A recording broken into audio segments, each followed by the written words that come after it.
Hello everyone. For the training video for the month of February, we thought it was important to go over some of the skills sections of the upcoming EMT skills test. So for one portion, we want to spend some time on medications. So we have these listed out here on your screen.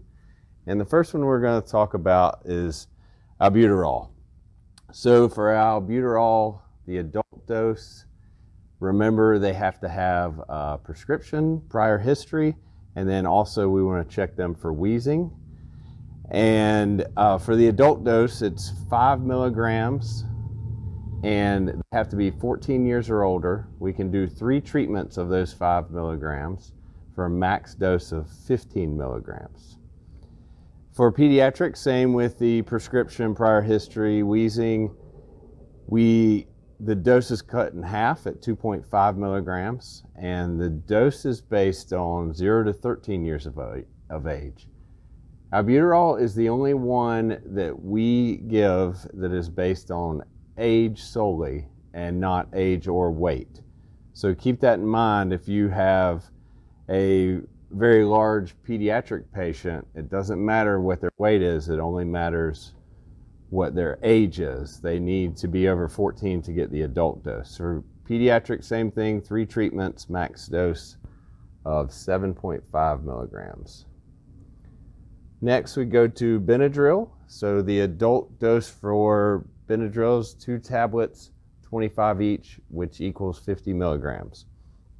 For pediatric, it is 1 milligram per kilogram. Remember how to get those kilograms is divide your pounds by 2.2. And we don't split the tablet, so it has to be either over that 25 milligram to give them 1, or if they would be the adult dose if they go up into that 108 pounds for the 2 tablets. We do not split the tablets. And this is not given in patients that are less than 3 months old.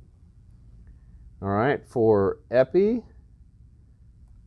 this is for epi, if you'll remember, is for moderate to severe symptoms, or is 2 body symptoms, 2 body systems. And for the adult dose is 0.3 milligrams subcutaneously. And for pediatrics, this would be given to pediatrics if they're below 66 pounds, and the dose is 0.15 milligrams. All right, we'll move on to oxygen for these. And when we're talking about oxygen dosage, so for the cannula, 1 to 4 liters per minute for both pediatric and adults. Non-rebreather is both 6 to 15 liters per minute. Bag valve mask or with the keying airway is 15 liters per minute for both. And nebulizer, when we're talking about that albuterol, is 6 to 10 liters per minute. And if we're ventilating them, that's 8 to 10 breaths per minute. All right, for Narcan, so if we have an opiate overdose, we can give 0.4 to 4 milligrams.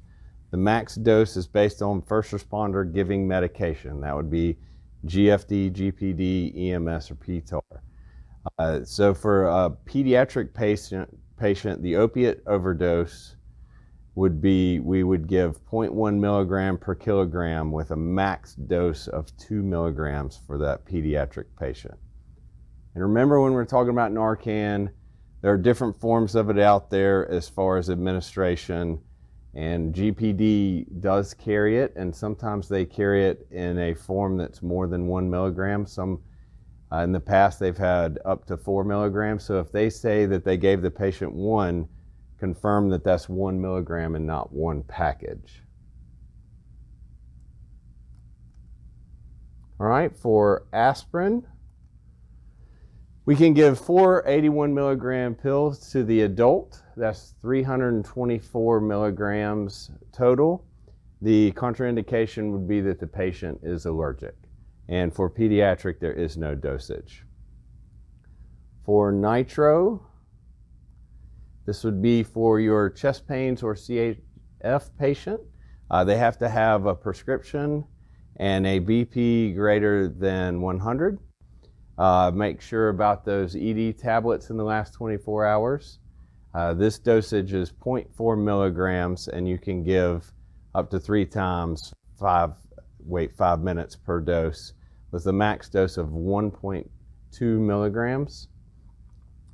And with one point to remember about nitroglycerin is if the systolic blood pressure is less than 90 at any time during your contact, you have to withhold that nitroglycerin. And for pediatrics, you would have to contact medical control. All right, and for your instaglucose, that's given less than 69 for adults or pediatric, less than 69 CBG, and for adults, 1 tube or the packet, and for pediatric, it would depend on the size, half tube to 1 tube. And they have to be able to follow commands, and they have to also be able to swallow. And now we'll move on and talk about the assessment. So think about the assessment just like you think about when you're going on a call. When you go in the door, you do all these things.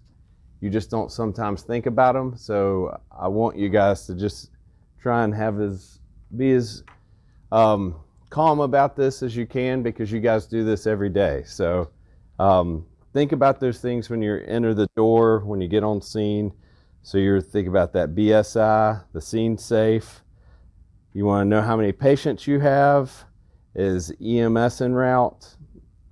What is the nature of illness, the mechanism of injury? And you're going to consider C-spine. After that, you're going to move over to your ABCs. So once you check those, you get that feeling for how they're doing, and then get a sample history. The sample history should give you the answer that you need, and will give you the answer you need in order to give the patient what they need to help them. And then when you move on to, if it is needed, you can do the OPQRST. And then when you're thinking about the trauma patient, just remember that you need to do the secondary assessment, because a lot of times we'll find issues we need to address on the secondary assessment. All right, that has been a review of the EMT skills. If you have any questions, comments, or concerns, please feel free to give me a call.